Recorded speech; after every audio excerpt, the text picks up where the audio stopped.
Kita mulai dengan informasi yang pertama dari co-captain dari Timnas Amin. Thomas Lembong menghimbau supaya para pendukung tetap tenang dalam menyikapi proses kontestasi pemilihan presiden atau Pilpres 2024 yang masih berlangsung hingga saat ini. Tom bahkan belak-belakan mengungkapkan peluang dua putaran yang masih terbuka lebar.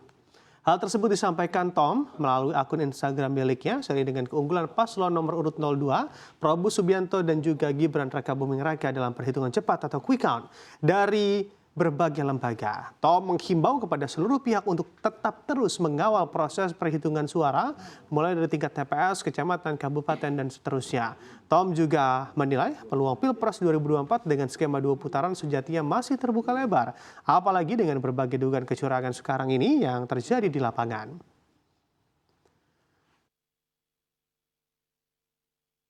Saya mau menghimbau kita semua untuk tetap semangat. Kemungkinan untuk terjadinya putaran kedua masih terbuka lebar. Ya. Kalau setelah tabulasi, volume pelanggaran, penyimpangan itu melampaui margin kemenangan yang diklaim oleh kubu tertentu, itu akan terjadi putaran kedua.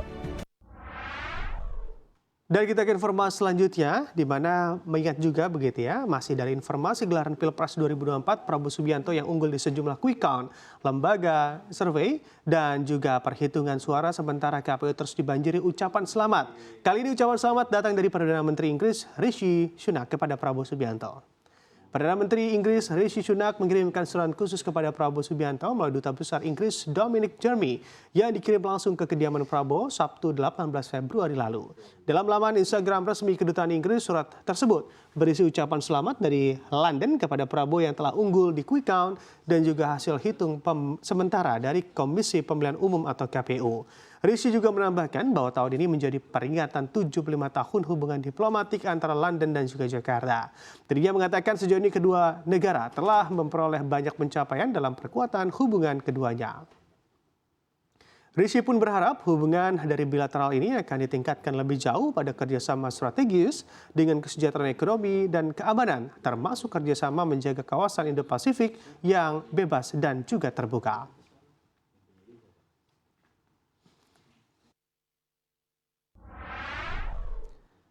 Ya, kita berikan informasi terpopuler lainnya.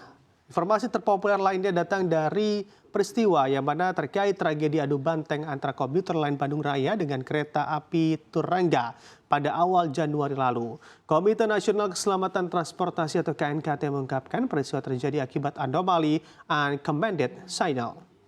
KNKT merilis detik-detik kronologis kecelakaan berawal saat KA 350 komuter lain Bandung Raya berangkat dari stasiun Rancaikek menuju stasiun Haur Pugur pada pukul 5.41 waktu Indonesia Barat tanggal 5 Januari 2024. Sementara pada pukul 5.46 waktu Indonesia Barat terdapat KA 65A Turangga melintas langsung stasiun Nagrek menuju stasiun Cicalengka.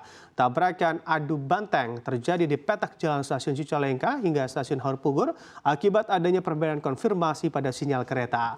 Berdasarkan rekaman event data logger persinyalan elektrik stasiun Haur Pugur, saat sebelum kecelakaan muncul uncommanded signal, sinyal yang tidak diperintah berupa pemberian blok aman ke arah stasiun Cicalengka saat sedang berlangsung proses pemberian warta masuk ke 121 Malabar di stasiun Haur Pugur dari arah stasiun Cicalengka. Uncommanded signal tersebut diproses oleh persinyalan elektrik stasiun Haur Pugur yang mengindikasikan bahwa petak jalan ke arah stasiun Cicalengka aman untuk dilalui kereta api. Kepala KNKT Suryanto Cahyono mengatakan kecelakaan yang menewaskan 4 orang ini terjadi akibat faktor manusia dan teknologi.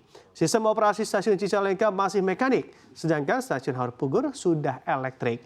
Hal itu membuat stasiun Cicalengka dipasangi interface supaya informasi dari stasiun lain dapat diterima.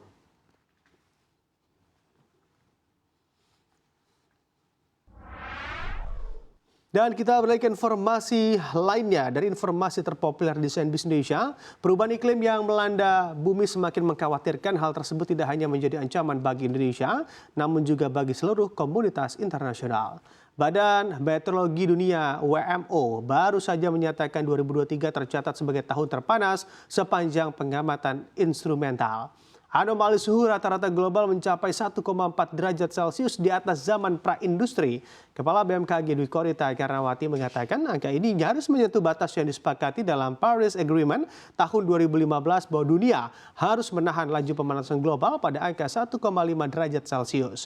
Pada tahun 2023 terjadi rekor suhu global harian baru dan terjadi bencana heatwave ekstrim yang melanda berbagai kawasan di Asia dan juga Eropa. Peningkatan konsentrasi gas rumah kaca di atmosfer akibat dari pembakaran bahan bakar fosil, deforestasi dan praktik industri yang tidak berkelanjutan telah mendorong perubahan iklim pada kecepatan yang belum pernah terjadi sebelumnya. Sementara itu, Deputi Bidang Klimatologi BMKG Ardasena Sopa Heluwakan mengungkapkan, perubahan iklim memiliki dampak yang besar terhadap bumi dan seluruh makhluk hidup yang mendiaminya tanpa terkecuali. Berbagai sektor akan mengalami dampak yang sangat besar, utamanya sektor pertanian yang mengancam ketahanan pangan seluruh negara.